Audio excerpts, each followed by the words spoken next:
Hey there, I'm Oregon's Constant Gardener. Welcome to the OCGFAM show. To you, my YouTube buddies, what's going on?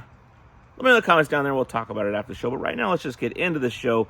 Short veg times. If you just want to veg for a little bit, you do your clone. You go to veg as quickly as you can, maybe to keep a lid on the plant, or for whatever reason you're doing that. Doing that within the bounds of a Nectar grow. How do you accomplish that, navigate that task? Scott and I talked a little bit about that based on a viewer question. I think you'll find it interesting. I'd like you to watch it. I'll talk to you after. How important is a veg stage? I go from clone to bloom rather quickly, maybe 2 weeks. If I go over that, I have to break the plant to keep it from hitting the roof. Bloom seems to have a lot of upwards growth before it finally starts filling out. So what's going on there? He's getting... Well, I'm guessing he's going from clone right to bloom, not seed to bloom. So. I think did he say that? I could have swore he might clone have... to bloom, yeah. So if you're going clone to, I mean, that's just a speedy, fast crop. So a lot of people will do that just because they don't have the height.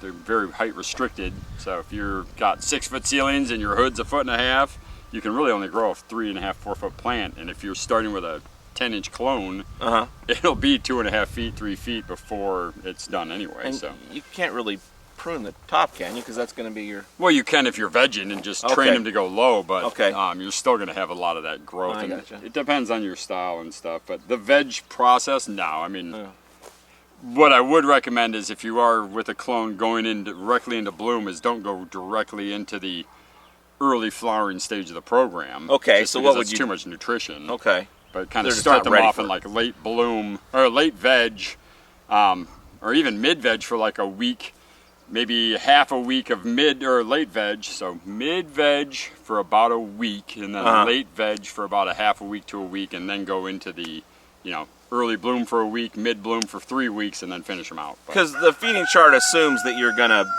be vegging for a bit, and so that by the time they get there, they're gonna be fairly mature and able to take some nutrition. So you're doing your program. You're just doing it. You're way ahead of the game. Abbreviate everything and abbreviate the veg cycle. But the downfall is you can't really go right into the flowering cycle because it's just too much fertilizer for a clone that barely has a root system on it. So you want to get them mature, looking big, like healthy, and they can take the food, and then just start them on that early program.